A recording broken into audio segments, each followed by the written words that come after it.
Ninja Ninja কি অবস্থা হচ্ছে বালডে ভিকারির সঙ্গে নিনজানো গেছে পাতিস নাকি রে কি গন্ধ এত খাই পাতিস রে তুই এটা কি করতে যে গরম রে বাল আর মোর ফ্যানও মোর বালার সরে না ধর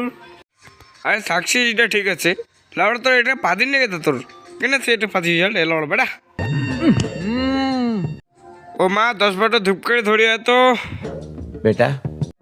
জেলা তুই ছোট ছিলি না সেলা তুই মোর মুখত মুতে দিস তা আমি কোনো ভাঙ নাই আর তা দেখে না পাদিস তাতে দোষ পাদিস তো হয় এত গন্ধ দোষ মোর বাল ঘুম থেকে উঠে কাজ করে এসে দৌড় মোর বাল না তুই শেষ রে ভিডিও আরে দয়া করে লাইক করে দেন মুখানা রে এ সাবস্ক্রাইব করে দিক নমস্কার।